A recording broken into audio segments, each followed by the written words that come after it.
Hello everybody out there in YouTube land, and welcome to DC Fans United. So today I have a special weekend video for you. I am continuing the supervillain biography series. This supervillain is Black Adam. So Black Adam has a very long and detailed history in comics, and as such, I will only be able to touch on the highlights without going into too much detail about the individual stories. The idea behind these supervillain biographies is to give you a base knowledge of each character, and I would highly encourage you to search out and read any of the stories mentioned in these videos for more information. So, Black Adam is a DC Comics supervillain and occasional anti-hero. He's an adversary to Captain Marvel, who is also known as Shazam,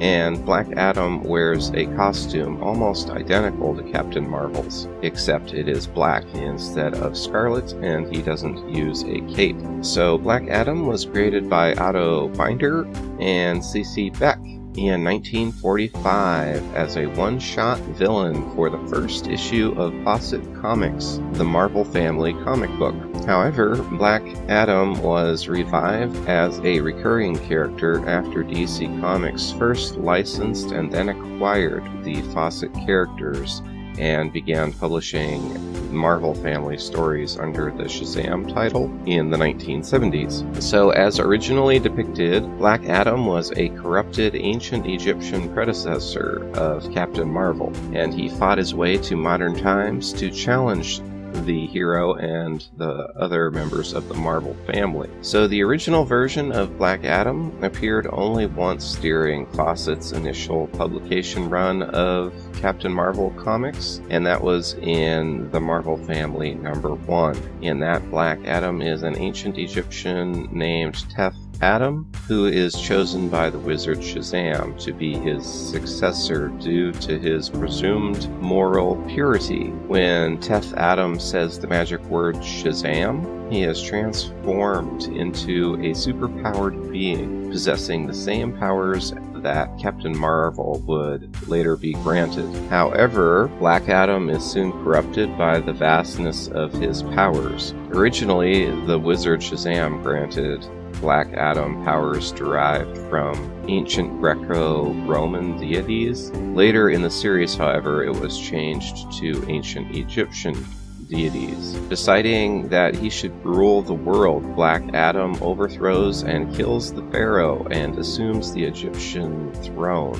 Angered by this betrayal, Shazam renames his errant champion Black Adam, and he is unable to revoke the powers he gave Black Adam, so he banishes him to a distant star far away in another part of the universe. So this is kind of interesting, I thought, but Black Adam spends the next 5,000 years flying back to Earth, so by the time he makes it back, it's 1945, and Shazam has appointed 3 new champions to take his place: Captain Marvel, Mary Marvel, and Captain Marvel Jr. So Black Adam attempts to take over the world, and it causes the Marvel family to seek counsel with Shazam, who tells them about Black Adam. And Black Adam succeeds in capturing Captain Marvel Jr. while they are talking to Shazam, and he ties him up and plans to kill him later, but Uncle Marvel manages to release them while Mary Marvel is fighting Black Adam, and that enables them to transform, and then all 3 of them are fighting Black Adam at the same time. So Uncle Marvel figures out a way to trick Black Adam into saying the word Shazam,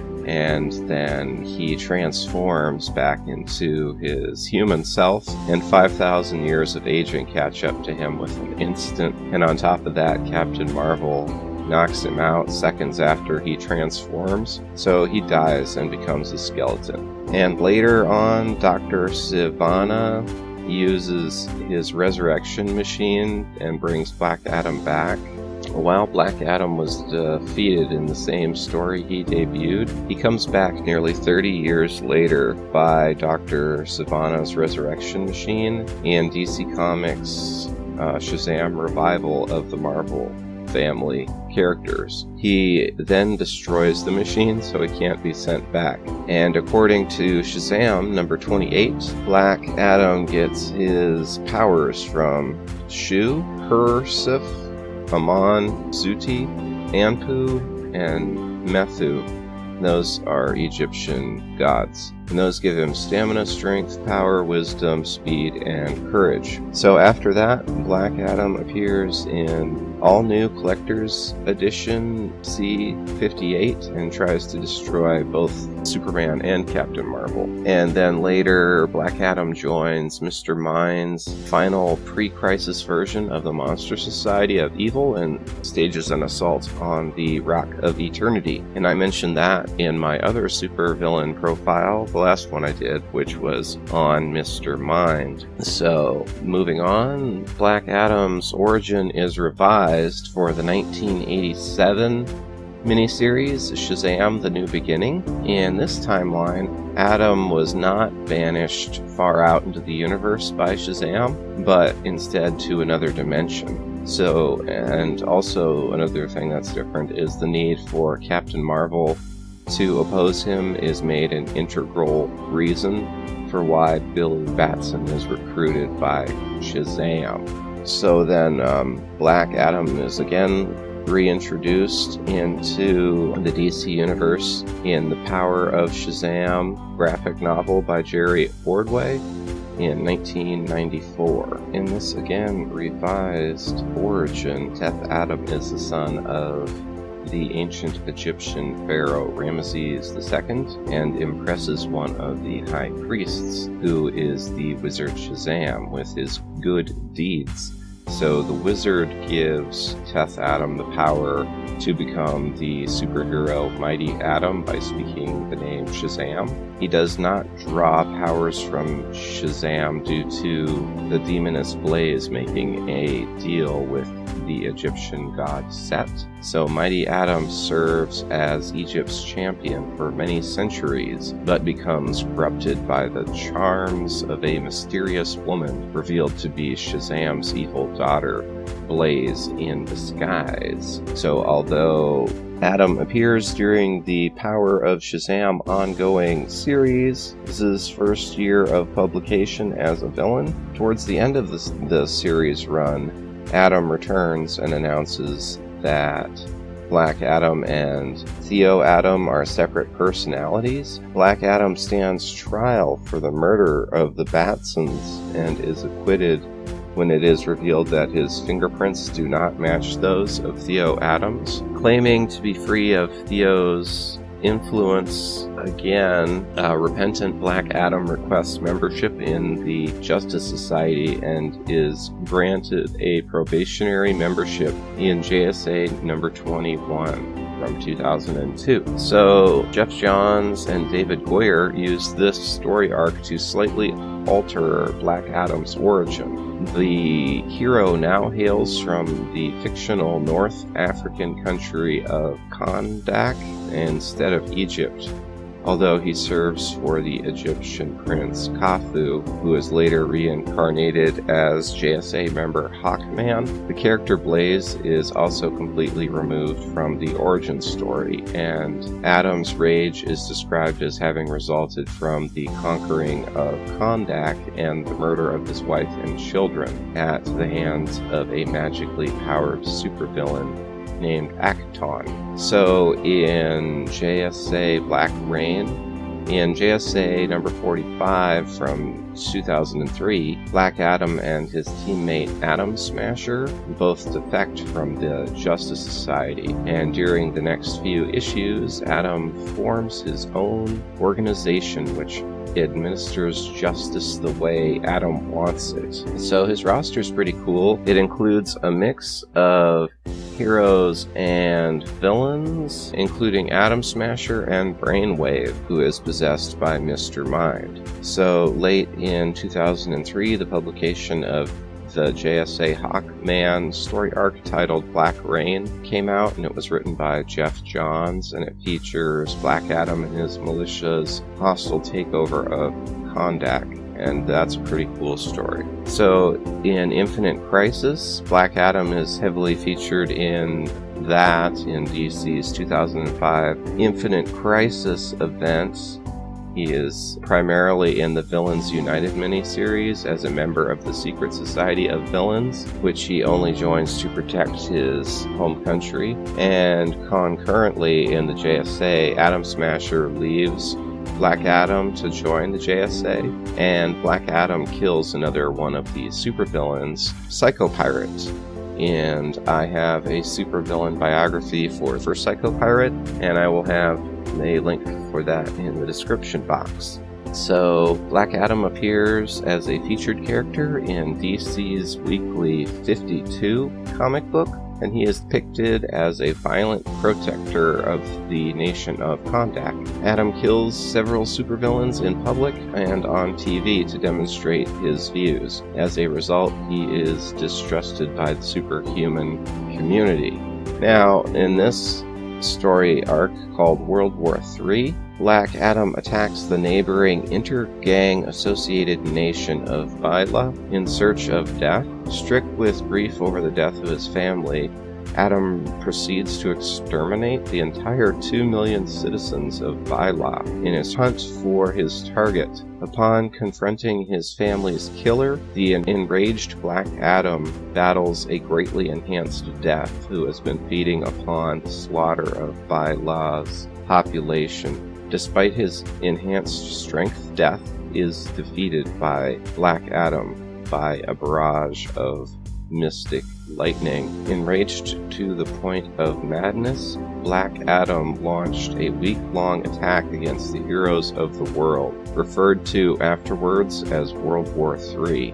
Tearing across the globe, Adam destroyed many historical landmarks, including the Leaning Tower of Pisa and the Egyptian pyramids, in his battle with dozens of superheroes who attempt to stop him. After fighting and defeating the entire Marvel family, the Global Guardians, the Doom Patrol, and the Teen Titans, which resulted in the deaths of young Frankenstein and Terra, Adam's path of destruction eventually moves through China. Adam's sustained assault finally prompts the decimated Chinese superhero team, the Great Ten, to allow the JSA and a coalition of other American superheroes onto Chinese soil to attempt to stop Black Adam. Captain Marvel pleads with the Egyptian gods to stop Black Adam's rampage, but the gods laugh and tell Marvel that Black Adam has their blessing. So Captain Marvel gathers together a group of mystics, including Zatanna and the Phantom Stranger, to work a spell that will allow him to use his powers to transform Black Adam back into his human form. So Alan Scott, the Green Lantern, and Power Girl restrain Black Adam, and they drag him into the Lightning's path, but the resulting blast rips him from their arms, and Teth-Adam is a human again, and he falls but is caught by Atom Smasher, who carries him to safety and saves him from the fall. After that, Adam was depowered and left mortal. He wandered the Middle East attempting to guess how to restore his power. So, in Black Adam, the Dark Age, Black Adam's quest to regain his powers is depicted in a 6-issue miniseries, and that was published from late 2007 and early 2008, and he gets his powers back. So in Countdown, number 47, a depowered Mary Marple, who is being chased by criminals, stumbles upon Black Adam, who is hiding out in the Kondak embassy in Gotham City. And he kills the criminals, and she finds he has killed several others, and it appears that Black Adam is about to kill her, but instead he transfers all of his powers to her and departs in his mortal form. Now, I've done a review of this comic, and I will have a link to it in the description box. So next, Black Adam appears in Final Crisis number 5. He is assisting a small group of Earth's heroes, many of whom he has fought before, and now they are battling Darkseid's forces. Black Adam ends up battling Mary Marvel again and attempts to kill her, but is stopped by Shazam and Taki Tani. So next he shows up in Justice Society of America as a gloomy Black Adam, and this is in Justice Society of America number 16 from 2008. He's hiding in the tomb of Isis and Osiris, and he is killing any potential looters and sleeps in the coffin. So it is revealed through narration that the whole meaning of his power transfer to Mary Marvel in Final Crisis was the hope that her innocence would eventually force Mary into surrendering back his power to him, but changed enough to allow Isis rebirth. After the attempt failed, Adam returned to his state of mourning and anger. Adam's mourning is cut short, however, when he discovers a bloodied flower in his shrine, and he believes it to be a sign from Isis. So we see him next in the New 52. In the New 52 reboot, Black Adam was mentioned by Dr. Sivana. He mentions that Black Adam was a slave who was teleported from his prison cell to the Rock of Eternity and granted powers by the Wizard. Also in the New 52, he appears during the Forever Evil storyline.